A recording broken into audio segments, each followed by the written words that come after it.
Hello and welcome to this conversation on borders and international crisis, and more specifically how borders and the way we understand them have been affected by the crisis and developments in the latest years, I should say. My name is Sofie Berglund, and I have the privilege to moderate this discussion with three distinguished speakers. So first, we have Johanna Pettersson, researcher at Department of Government at Uppsala University and Associated Research Fellow here at UI. Welcome. Thank you. And second, we have Matthew Longo, Assistant Professor of Political Science at Leiden University. Welcome to you as well, and welcome to Stockholm.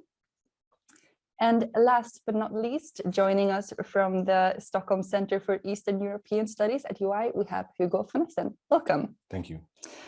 And welcome also to all of you joining us online.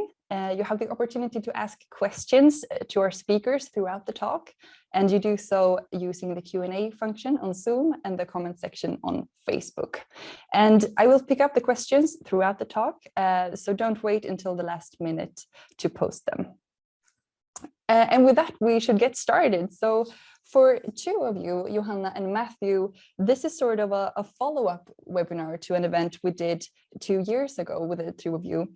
And in that webinar, you spoke about trends in international border politics and how it was affected by the then very new COVID pandemic. And as we know, it did not turn out to be a short thing, but a rather long-lasting event that has continued to affect border policy and international cooperation. And an interesting thing is that when we started planning for that event, that was when the coronavirus was barely heard of, at least here in Sweden. So we planned for an in-person event and actually kept that plan until the very last minute, until it started to dawn on everyone that this virus is not going away and meeting in person is probably not a great idea. So that event was first postponed and then held months later in digital form. But it still turned out to be such an interesting talk in the midst of the pandemic, with border practices changing almost as we spoke. So we all agreed to do this follow-up conversation after the pandemic, or we agreed that it would be very interesting to do so. But now that we started to plan for the second talk, another event occurred in Europe, which once again put borders and territorial sovereignty on the agenda, which is the Russian invasion of Ukraine. And Hugo is here to provide us with more context on how that has affected borders in the region. So first of all, we can all agree that you've all chosen a very interesting topic to study for your careers. And to start this conversation off, I would like to ask you, Johanna, to provide us with a little bit of context. And that is, so that we all have the same understanding going into this talk, I would like to ask you, what is a border? Or perhaps more specifically, how does border researchers understand borders? Yes. So first of all, what is a border? And I think most of us, or all of us, have an understanding of borders that we get from, looking at maps where we see the red lines between countries, and also when we cross borders, we, go through checkpoints and all those things. But from a sort of political science perspective, I think it's important to understand borders as a core element of territorial sovereignty. So borders are the thing that delineate one territorial state from another. And so they are important in that sense. Borders have several functions for the territorial state. They regulate flows, they provide inclusion, deciding sort of who belongs, and exclusion, who doesn't belong, or where do we end? Where does the next state's jurisdiction start, for example? And how researchers understand borders depends a bit on what field you're in, if you're coming from international relations or political theory maybe, or political geography and so on. So there are lots of different approaches, and I think the field of border studies is there are a lot of conceptual discussions, like how should we really define borders, what is included, what isn't, what is the border? So it's an ongoing question.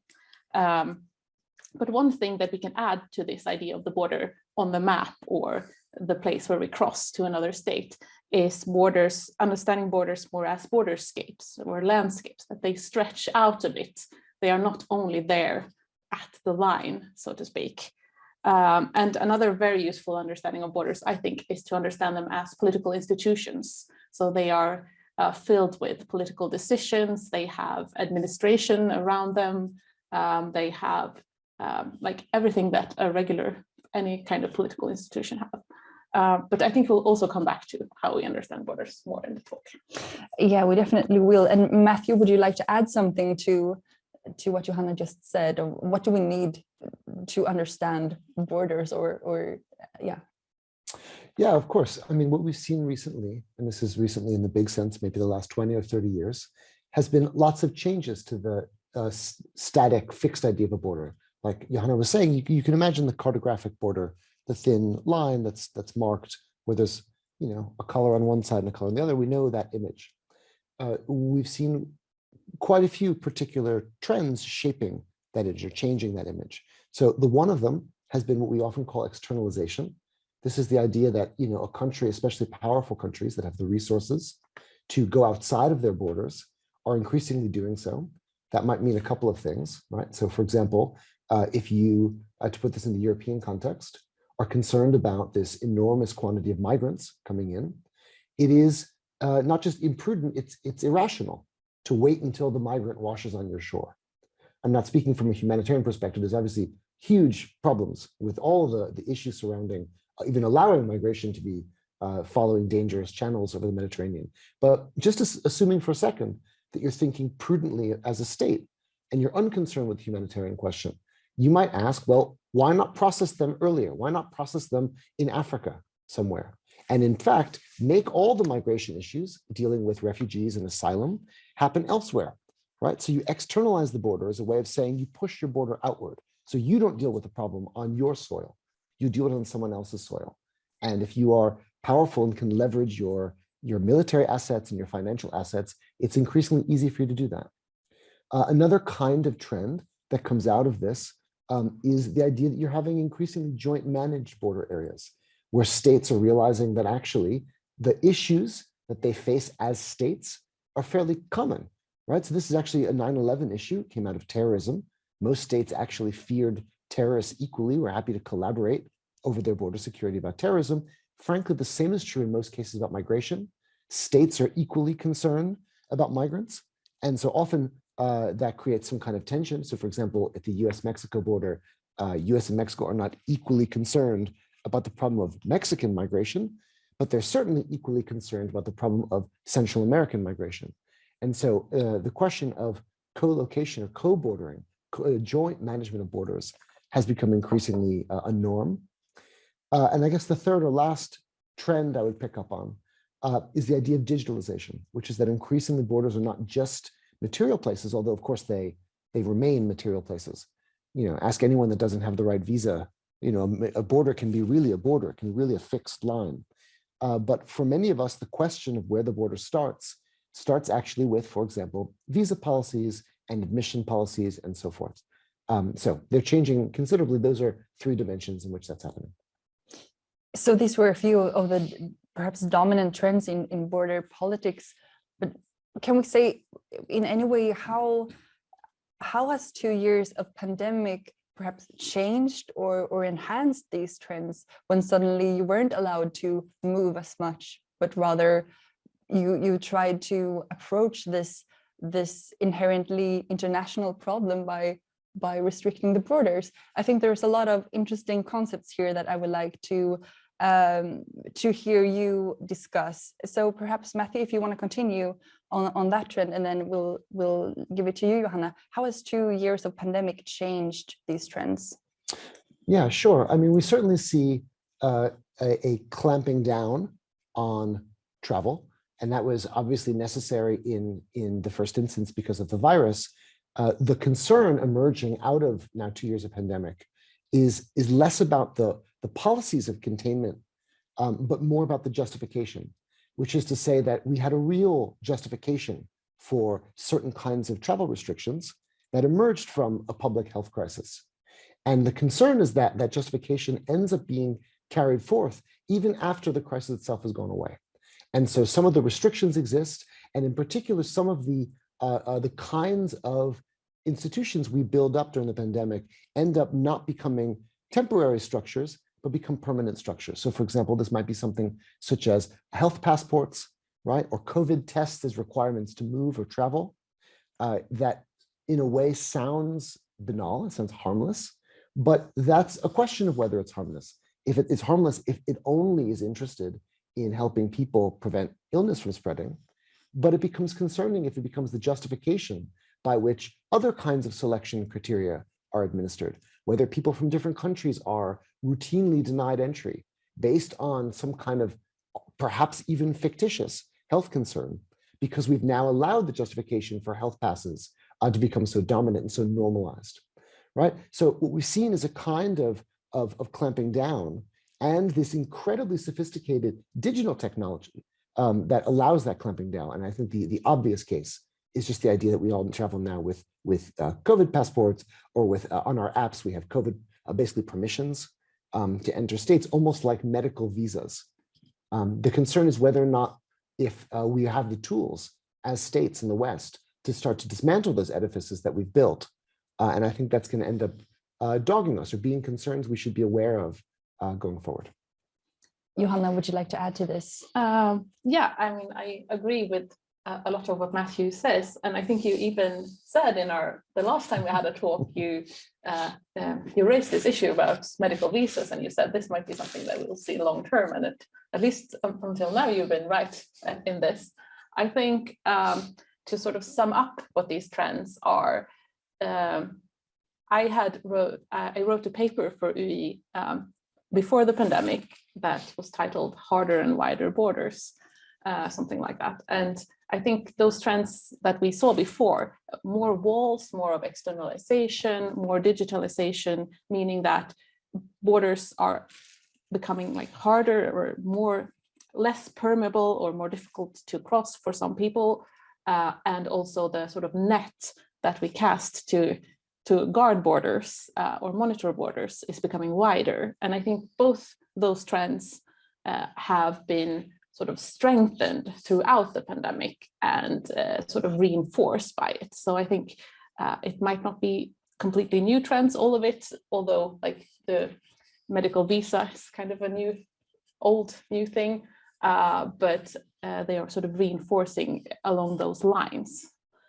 which I think is sort of important to see that a lot of the border industry, for example, like the technology and development of different types of infrastructure and tools and digital tools to monitor borders were already in development, but countries have spent a lot of resources monitoring borders during the pandemic. And I think those kind of incentives are still there to keep those kind of resources in the border institutions. Yeah, a lot of interesting themes, and as you said, when I rewatched the webinar as a preparation for this talk, it was striking how many of both of your predictions have actually come true, such as the health visas. But so I think we have a lot of topics to pick up on, and I would like to encourage you who are watching this to bring me your questions that I can bring to this very informed panel, I should say, perhaps for new predictions or whatnot.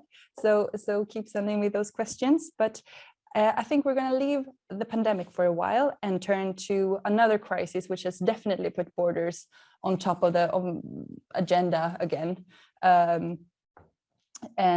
which is the Russian invasion of Ukraine.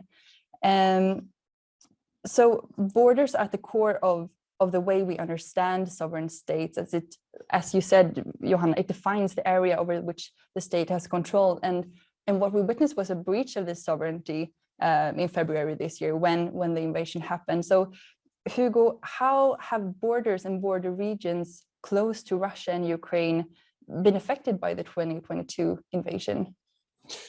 Yeah, I mean, of course, many borders and border regions have been affected by the invasion. But first of all, I would just like to add that as a Russia analyst, I would really love to if I could also make predictions, correct Sure. predictions about Russia's behavior. That would help my work. But first of all, to answer the question, Russia, the ongoing Russia crisis and Russia's full-scale invasion of Ukraine has, of course, scared many other post-Soviet countries or other countries near Russia who either share borders with Russia or who lie in Russia's vicinity, such as Georgia, Moldova, Armenia, Kazakhstan, the Baltic states, Poland, Finland, even Sweden, of course, and all of these have some sort of fear linked to Russia's threat against their borders. I mean, if we take Georgia and Moldova, for example, they have, like Ukraine, separatist republics that Russia has instrumentalized and weaponized to weaken and destabilize these countries. Armenia has Russian peacekeepers right now on its territory guarding its borders. Of course, Poland remembers being invaded by Russia, and the Baltic states managed to free themselves from Russia's grip only 30 years ago. Northern Kazakhstan has a kind of large Russian minority, and there have throughout the years been calls from Russian nationalists to reintegrate this part of Kazakhstan with Mother Russia. So Russia's imperialistic goals, of recreating a new Russian empire, building a new European security order where Russia has spheres of influence, where basically Russia gets to rule half of Europe, means that Ukraine is not the end, but rather only the beginning of Russian conquest. And if Russia would be successful in Ukraine, other countries, such as the ones I just mentioned, are next in line.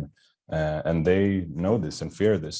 So, of course, now they've become even more anxious about the security of their borders, about the Russian threat to their borders. And then my second point here is how the invasion has affected migrant flows. So due to the war, Ukraine has about 8 million internally displaced persons, so refugees within Ukraine, and about 6.5 million refugees outside of Ukraine who have fled to neighboring countries. And Poland, I think, has received about 3.5 million of these, so a very large majority. But you also have hundreds of thousands of Ukrainians who have fled to Romania, Russia, Hungary, Moldova, and Slovakia. And although Ukraine and Belarus share a long border, relatively speaking, not many Ukrainians, I think about 27 or 28,000 or something like that, have fled to Belarus, which, of course, it isn't that strange that there aren't that many Ukrainians fleeing to Belarus, considering that Russia has basically used Belarus as a staging ground to launch the invasion. So that border is, of course, dangerous to Ukrainians. And interesting, though, about 1.8 million Ukrainians have returned to Ukraine. And I saw some news about Ukraine's border authorities mentioning that the current rates of returning Ukrainians are about 30,000 a day.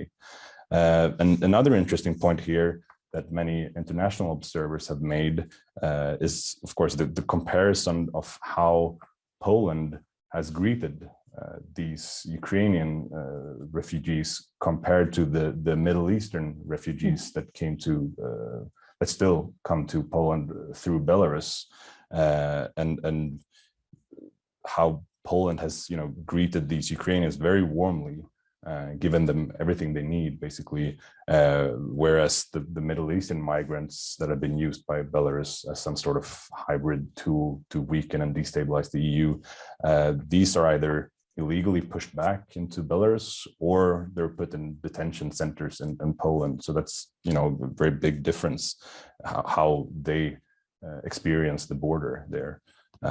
And a third point here is, of course, as a result of the war and connected to the first point, a lot of countries are now strengthening their border security. And one example here is the Baltic states that I mentioned. And of course, they fear Russia's aggression and ambitions. And these countries' borders they're being strengthened both by the Baltic states themselves, but also by their NATO allies. But here, the Baltic states are calling for, even more. And basically they want NATO to change its strategy here to how would NATO defend the Baltic states in the case of a potential Russian military invasion. And the current strategy is some sort of tripwire posture where you have small NATO units rotating through the Baltic states, but basically these would not be enough at first hand to repel Russian invasion, and they would have to wait for a larger NATO force. And of course, the Baltic states want to change the strategy to some sort of more forward defense posture where you actually have enough of NATO troops from the beginning to repel an invasion from Russia. So there have been a lot of consequences for many border regions and borders in other countries as a consequence of this invasion. Thank you, Hugo, and Johanna and Matthew. I will soon let you react to this and have your views on what you've heard when you followed the news of the invasion in terms of borders. But while we're on the topic of NATO, this talk is taking place just about a week after Sweden and Finland submitted their applications to join NATO as a response to this new geopolitical landscape. And Finland shares a 1,300-kilometer border with Russia.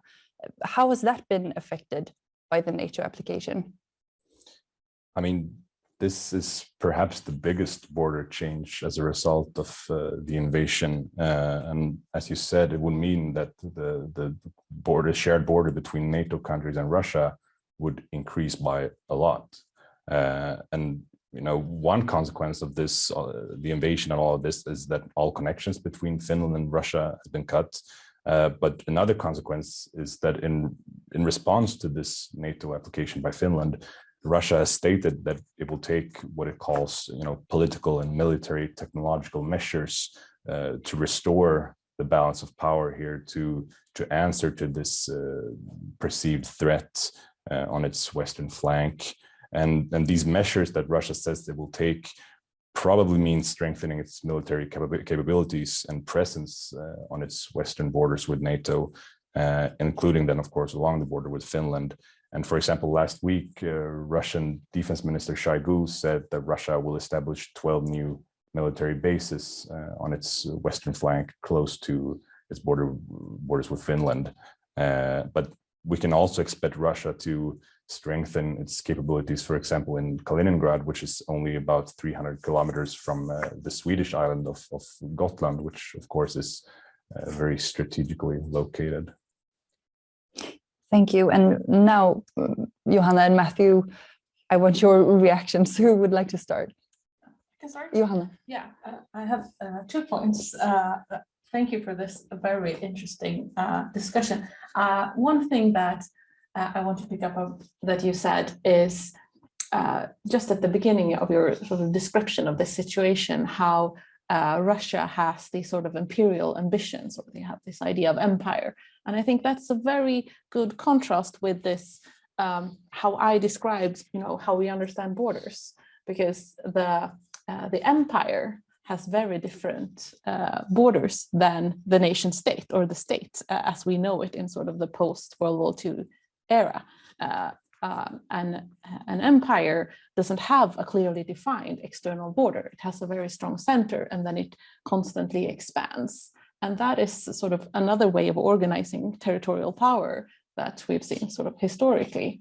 And I think it might help us understand how Russia acts if we think about it as having a completely different idea of what political territorial organization should look like. And they don't have this idea that, here's a border and that's where, we accept each other's sovereignty on each side of the border. So that's one thing that I think it's might sort of help sort of frame what's really going on here.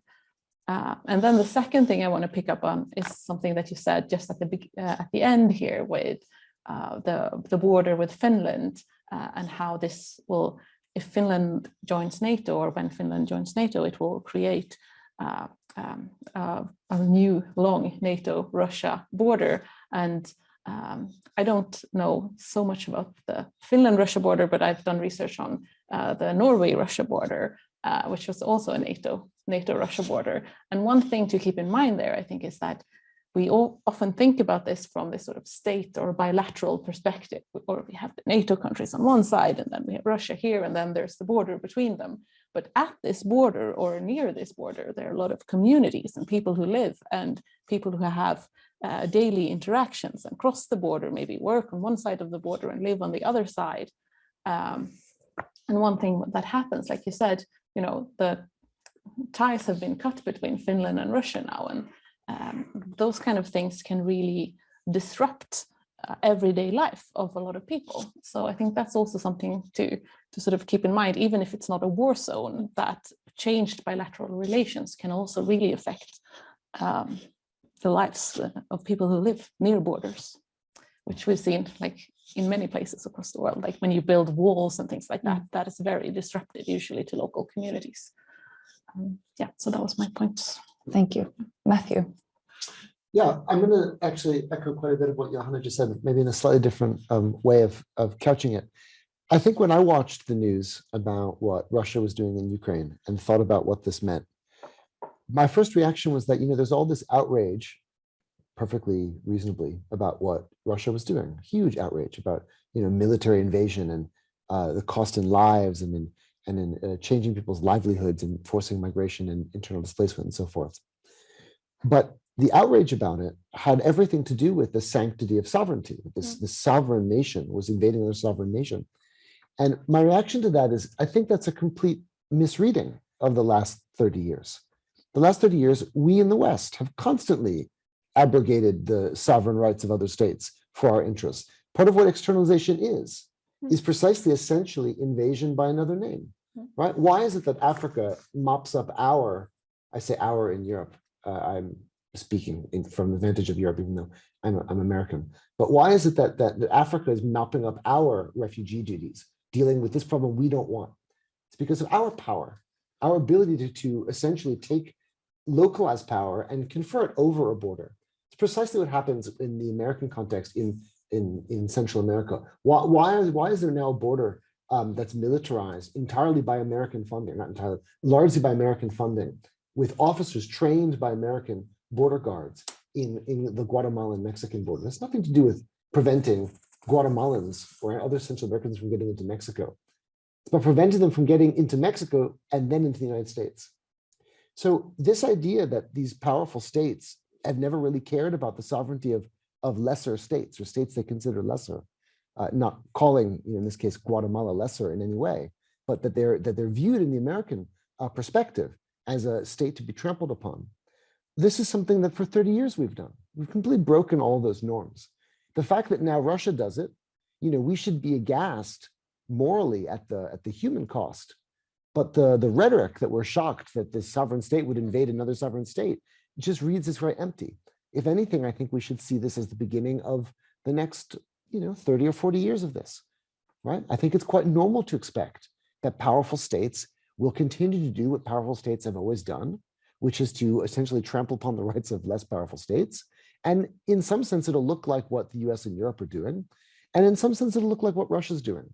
And I think the mistake is to make them seem as though they're more different than they are, aside from the human cost, which is quite different, right? But vis-a-vis sovereignty, they're not that different. And understand that maybe this is precisely what the next 30 years will look like, much more of this.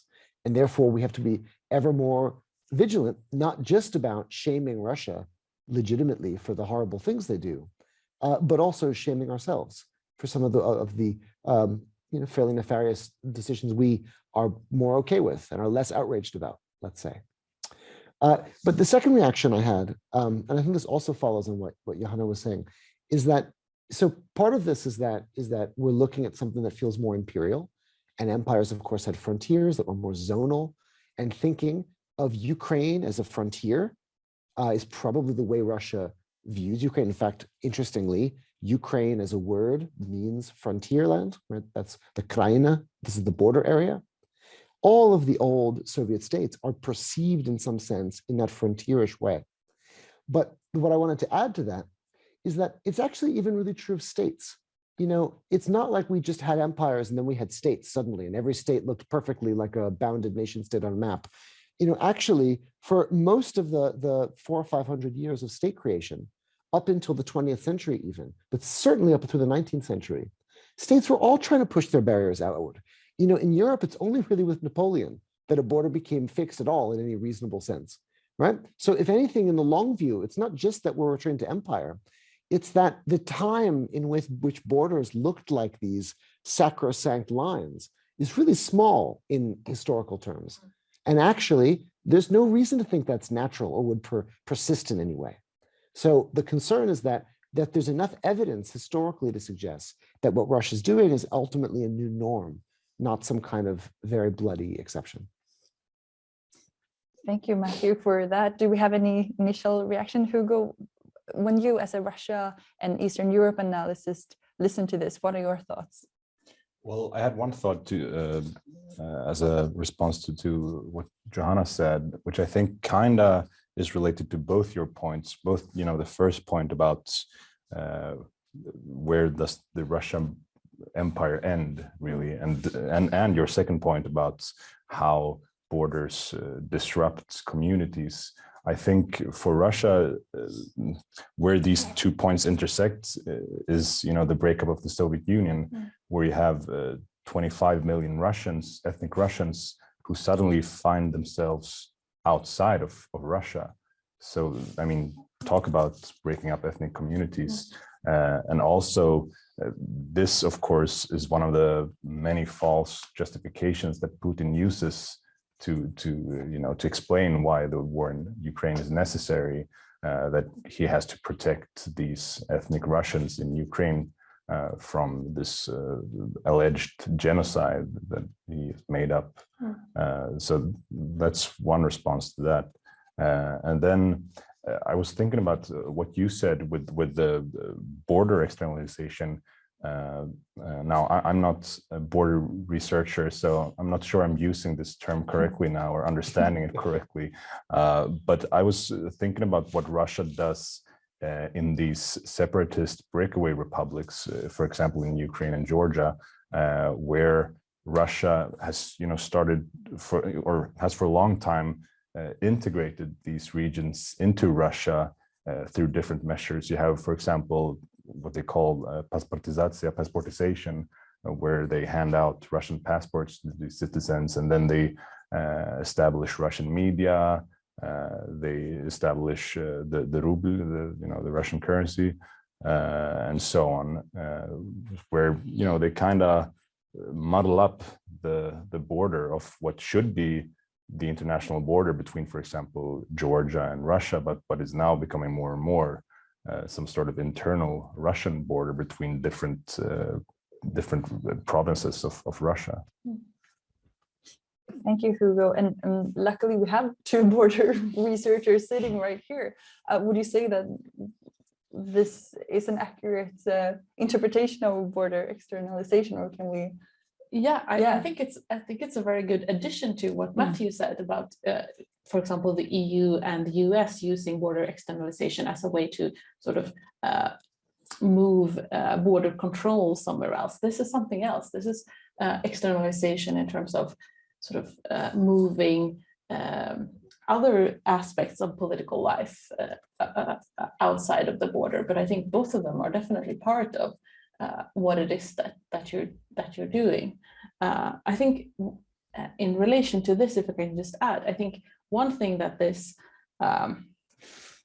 Ukraine, or the invasion of Ukraine in this crisis, has sort of raised is the question of cartography, and that maps are becoming sort of really interesting. I mean, they're always interesting, but I think how things are represented, for example, this aspect of Russian sort of externalizing politics, that you say, like, they muddle up the line, sort of where is the border, and I think that is something that is very difficult to represent visually on a sort of two-dimensional map. And we've also seen this in how media communicates the Russian invasion of Ukraine. Like, how do they do it? Is it with like big arrows showing strength of different troops, or is it with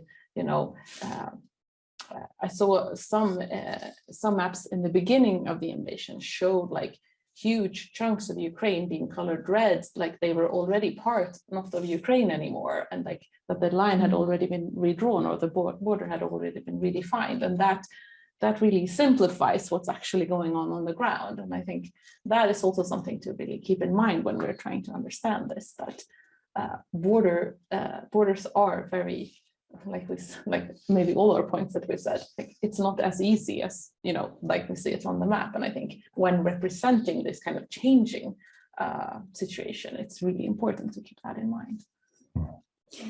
Thank you. And while we're on the topic of cartography, hard word apparently, cartography, I thought it would be interesting to talk about globalization for a bit, and the idea that was of in the 1990s of this borderless world, or almost. And Johanna, in your UI paper that you mentioned that was published in early 2020, you wrote about the trend in border practices being higher fences and wider nets, and it doesn't seem like COVID has eased border tension. So will we ever see the return of this globalization idea of a borderless world? Maybe Matthew should please start. Yeah, I would just caution, because I think it's a great question, but I think that there's my actual reaction to it is I would caution the sort of implicit normative assumption that this is a good thing that we had in the 90s. You know, part of the problem with the 90s is we went towards this borderless euphoria, which I think even at the time had a pretty clear understanding would have enormous negative economic consequences, right? The idea of like globalization and its discontents already bore into it the problem of ever widening inequality and so forth. I don't think we fully understood what that meant politically. And I think that we're beginning to understand some of the harms that accompanied borderlessness. So anyway, so my start is my first instinct is to say, I think that the concern might be that we return to a kind of borderlessness, meaning there's something about the border that we increasingly think is replaceable. And what it's replaced by looks more like, whether it's imperial or just post-sovereign extension or externalization or so forth, is precisely the point of concern.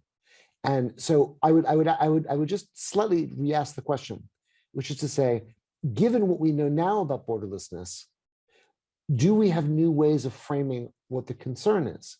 And the concern is what would replace the border, where actually you'd have a certain kind of preferential bordering, where certain states that are powerful in certain passports end up becoming able to have borders be meaningless, right? Whereas they remain incredibly meaningful for the 80% or 90% of the world that are less powerful or wealthy or so forth, right? So the concern is actually less about borders or non-borders, but the variability of borders, that in the future we'll end up having essentially sliding scale bordering predicated on passport strength and honestly personal finance, or frankly, to come back to the point earlier, health. All the different ways, all the different metrics you can have to create a normative categorization where someone is richer or poorer, or healthier or less healthy, ends up allowing for a sliding scale of bordering. I think that would be the big concern, which is to say, in a way, yes, that is a kind of borderlessness. It's just a kind of borderlessness that I don't think anyone of us would have signed up for. Yeah. Johanna, do you agree? I definitely agree. Yeah. And maybe I can sort of rephrase it a bit as well in terms of when we think about the borderlessness of globalization, we often think about the borderlessness for global capital and like that kind of movement. So movement of goods, capital, of digital technology has really made, in some sense, completely borderless communication across the world. But when we talk about borders for movement, we have the situation that Matthew is talking about, that it's becoming increasingly differentiated between different categories of people, depending on what your country you're from or depending on your wealth. So it's basically, I think we talked about this the last time we talked as well, that both Matthew and I sort of agreed that it's really hard to see how a world that is so unequal as ours in terms of power and economic resources and so on would become without borders. State borders is one way of organizing with borders, but there are other ways as well. For example, like differentiation in terms of what kind of passport you're having. Nation-state borders often sort of delineate poorer countries from richer countries, and it's often the case that it's richer countries who are closing their borders towards poorer countries. And we can sort of see that being redefined in other ways. If we have open borders in terms of movement, we see the creation of gated communities and those kind of more localized bordered places. So I think, yeah, I kind of agree with your conclusion there that it's maybe looking a bit bleak in terms of borderlessness for the majority of the global population. But for some, yeah, I mean, if you have a good passport, then you can travel basically anywhere. But that's, I mean, yeah, it's not very sort of good in the sense of if you're thinking about the global scale. Thank you, Johanna. And I think we're going to pick up some questions from the audience now. So if you haven't posted your question already, please do so. And we have a very long question, so my apologies for just reading it through quickly here.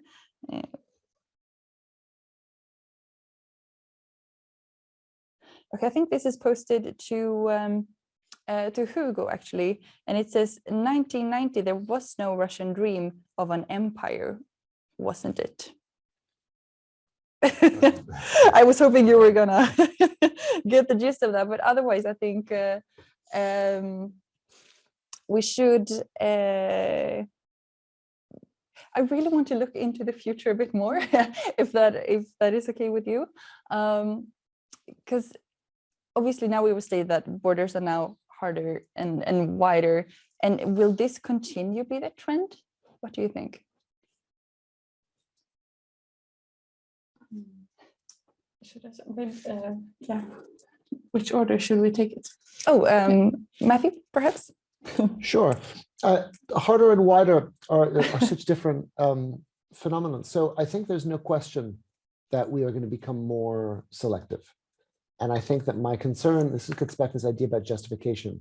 My concern is that we couch the ways in which we are hard, by which in this sense I mean we create hard or challenging or hard to pass obstacles, in particular in selection criteria for people trying to cross borders, to travel, to work, to live as refugees, so forth. My concern is that whereas we've had a fairly healthy debate about what is problematic about border walls, my concern is that what COVID has done is it's giving us a kind of language to justify in completely normal, easy to defend moral language, closing borders, restrictive, harder border regimes.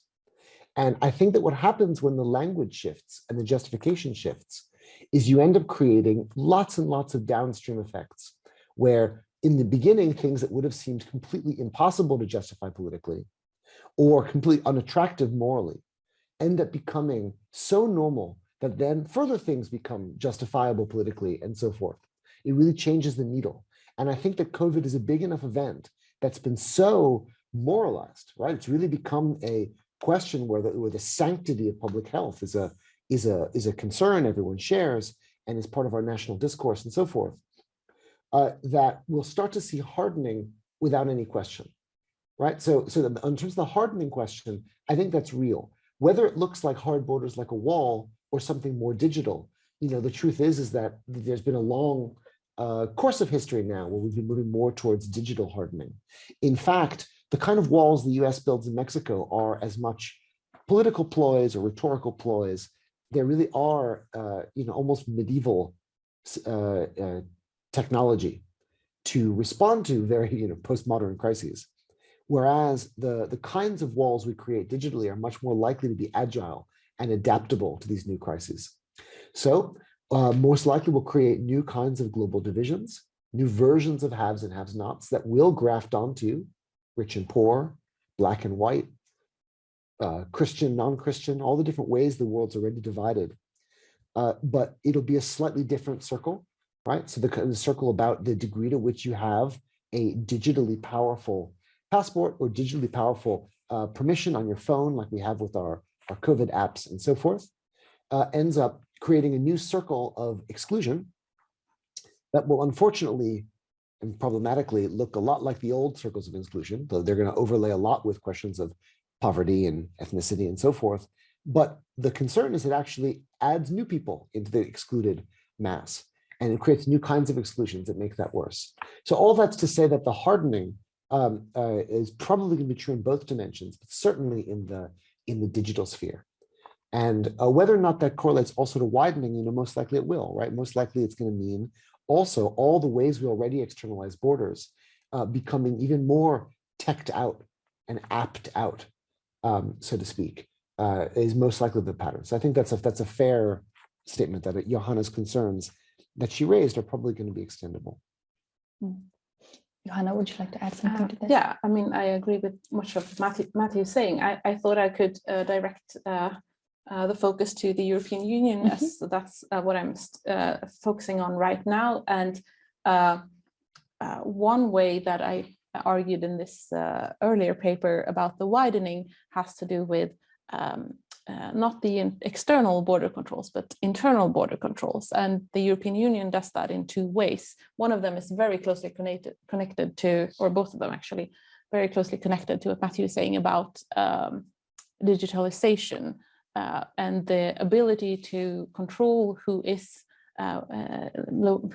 moving in your territory without them crossing the border or when they're crossing the border. And one of these trends to widening is that you're actually in the EU, in the Schengen area, there is border controls being exercised, like regardless of the border in different ways. So the police can do it when they have suspicion of someone being part of a crime, for example, but it is also used sometimes just to locate people who are irregular migrants or who are not who are suspected of not being registered in the right ways. But also these internal border controls between Schengen member states that we've seen a lot during COVID. I think that's and I think that type of internal border control I think goes back to what I said initially about different types of functions that the border has. So it can be to exclude, which we've talked about a lot now, and to include, which has been the EU external border has been a lot about also creating this opportunity for open borders inside the European Union.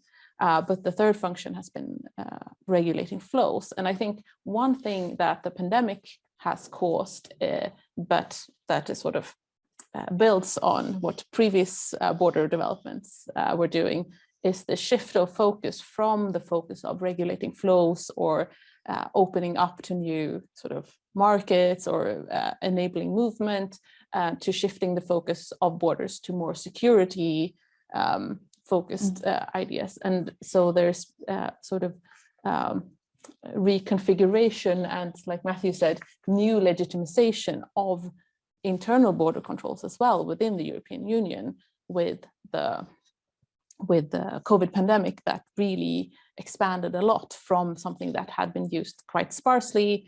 It expanded first during the refugee crisis, and then during COVID to a much greater extent than before. Many countries who had never used internal border controls before did so during the pandemic. And I think that's something that we could keep an eye on to see if these internal border controls within Schengen, if they continue to be used for new types of situations, so that the idea of when is it legitimate to break the norms of how we control the border and expand that to new sort of situations is something to keep an eye on. I think another thing that we haven't talked about at all, but I try to sort of raise it every time, is the connection between bordering and environmental issues or climate change. One thing, especially, for example, with border walls, is how they disrupt ecosystems as well.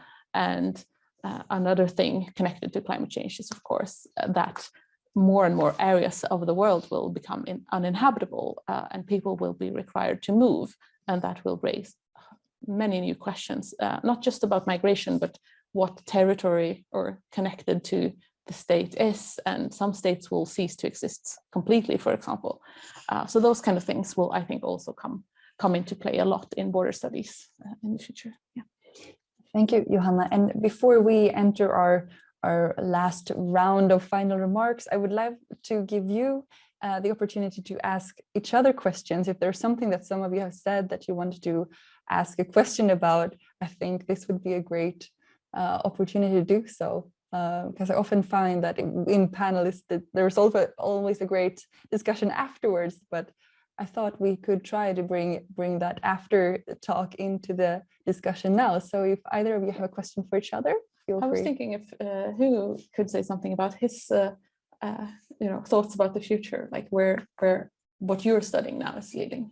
It's not maybe just on others, but yeah, I was thinking about actually when listening to you two now, reflecting about future developments, and I was thinking about from my perspective, Russia and Eastern Europe, and as you talked about perhaps the futility in hoping for a borderless world.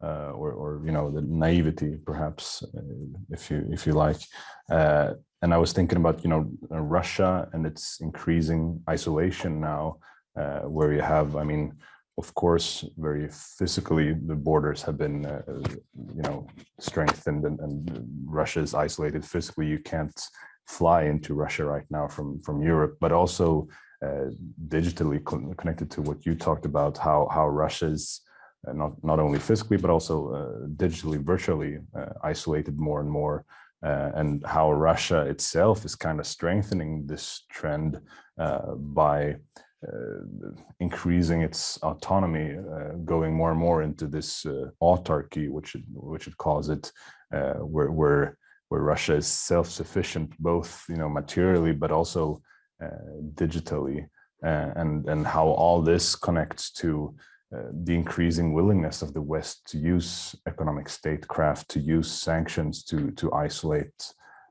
countries, and we thought previously, perhaps, or many people thought previously, that the West would not be willing to isolate such a large country as Russia, and now we're there, basically. So that was one thing I was thinking about, in regards to what you said for the future, that when it comes to looking at Russia, and it doesn't seem like we're moving in the direction of a borderless world, really. Thank you. Any other questions? Yeah, I was going to ask a question for Hugo. You asked about whether or not those different kinds of policies that Russia has in the stands count as externalization, and I thought it triggered in me, and I think there's an interesting distinction to be drawn, which is that in a certain sense, of course, everything is externalization. That's external of your borders. There's something true about all kinds of borderings, but we do mean something quite different. And I think that what you're picking up on is interesting, because by externalization, we usually mean taking processes or political institutions or political even facts that usually take place within a nation state and having them take place external, right? We're taking the internal and making it external. So normally you'd have a certain kind of visa processing regime take place internally, and you're externalizing by putting it in a different country. What you're describing about pasportizacja and the different kinds of policies in the immediate exterior to Russia is more actually in a sense, the opposite, right? It's internalization. It's taking the external and bringing it and making it internal. And I think that's really interesting, because that distinction is what clarifies the difference in the old idea of empire, which is exactly what Russia's doing, just expansion. Frankly, it's internalization, meaning expansion. It's internalizing what's exterior, versus this kind of new kind of empire that's still imperial in every real way, but it's imperial by a kind of divestment of responsibility. So not bringing in others, but actually casting them away.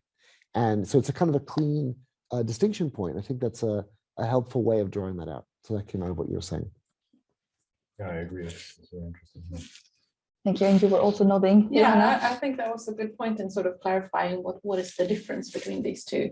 Is it sort of remaining, like having the core state border intact and sort of shifting certain functions away, or sort of trying to take small bites or like move the border.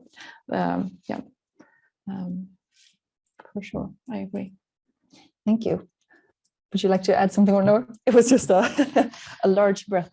I think we're running out of time actually. So let's do one last round. If it's just one more thought about this, or a thought that has come up that you would like to share with the audience, and then we're gonna wrap up. And I would like to start with you, Hugo. All right. One last thought. Well, I have many interesting thoughts that have come up now listening to you, but perhaps for me it's been, you know, to placing what Russia is doing with borders in the vicinity and its neighborhood in the post-Soviet region, placing that more into the theoretical background. I mean, the stuff that you guys are doing more, whereas what I'm doing is more very, you know, pragmatically, more geopolitically, perhaps. So I don't know if I can express this very clearly in a in a good thought, but it's yeah, it gives me insight into how to understand what's happening in Russia and in the post-Soviet space. Thanks for that. And thank you, Hugo. And Matthew. Yeah, so I guess I'll take a cue from what Hugo just said, which is that I've also sort of been reaching or looking outside of my own discipline recently, and in particular towards history, because I've of course been interested in the history of borders and empires and so forth, as we've talked about. That's a kind of natural aspect of anybody's study of present borders. In a way, you have to know where they come from and what, you know, why they emerged and so forth. But the question of the pandemic and the question of the relationship of the border with pandemic is very new to me, because until the pandemic arose, it never really occurred to me to look in any careful way. And so I've just been recently looking at the history of the American West, which is a very different subject than we've talked about here. So I realize it's a little bit out of left field, so to speak. But one of the fascinating things that comes out of reading history, and in particular, there's a quite beautiful book by an author named Rachel St. John called Line in the Sand, about the making of the American West, is that one thing I didn't know was that it was the original justification for the first stretch of fence in the American West was to not prevent the movement of people, but prevent the movement of cattle. Okay, makes sense. Economically, you don't want your cattle roaming in a different country and so forth. But that wasn't the reason. The reason was because of what was called Texas fever, which is that actually the cattle were ill, and there was a tick that brought essentially a virus or an illness into the United States. And so the justification for walling, the first kind of walls we ever built in the US-Mexico borderlands, was to prevent the spread of a virus. Really interesting stuff. I've sort of kind of done other looks into this. To give another American example, something was very true with, similar with typhus.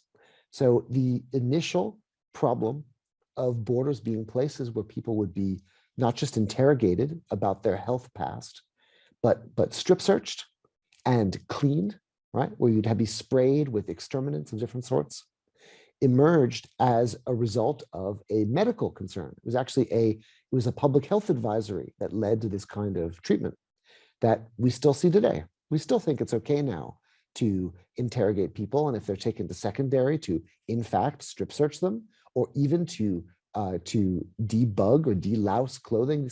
This is very normal protocol now, but it wasn't normal until there was a public health emergency that gave us the tools to justify that expansion. And so these are two little examples. Actually, it's the history of bordering is completely tied up with the history of medical threat.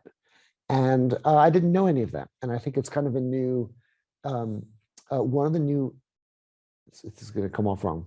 One of the interesting things that comes out of horrible world events is if they can prompt you to see things in a different way. And that's sort of the direction I've been trying to take it in my thought, which is to say, how do we learn from other instances of history in a way that we never thought to before? And so I've been sort of drawing from history, and I think it's actually mutually compatible in the same way that Hugo was saying about learning from different disciplines and so forth. So maybe that ties that together. Thank you so much, Matthew.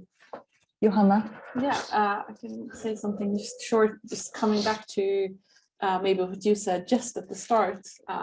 Like the reason for this talk, I think it's been really interesting hearing what you have to say and reconnecting with that bit. And the sort of reason for having this talk, that we have these new border crises that, or these new crises of different types that lead to a lot of policy development in the area of borders. How borders are guarded, how borders are surveilled, where their border control is taking place. So we've been joking a bit before as well about, it's a very good time for us as border researchers, but I think it's sometimes we sort of look at it in this very sort of theoretical distance way, and I think it's good to get some more, what's actually going on, some meat on it, and also to sort of not lose sight of the actual implications of what this means, and that we keep coming up with ways of separating people, and keep coming up with ways to sort of make border crossing more difficult. And sometimes it also spills over into, like Matthew said about, it's usually triggered by some kind of threat, a health crisis or something, an invasion, something that's really perceived as a threat, but it stays on because the tools that we develop to manage a threat stay on and gain new functions. And one thing to not lose sight of is, I think, what it is that is actually that we are trying to protect, so that we're not, risking, integrity, all those kind of things, people's lives, for the sake of the things that we want to protect, such as people's lives and integrity. Yeah, so. Johanna Pettersson, Matthew Longo, Hugo von Essen, thank you all so much for coming. It's been an absolute pleasure talking to you. And thank you to all of you watching online and asking questions. And thanks to the team behind the scenes, Hedvig, Jonas, and Julia. For those of you joining us from the Stockholm region, there will be another talk in Vitabergsparken tonight at 6 with Johanna and Matthew. So make sure to attend that for an even deeper dive into this topic and the opportunity to mingle with them afterwards. No registration is required, and you can find more information on ui.se. And with that, we end this webinar. I hope you enjoyed it, and I wish you a nice afternoon.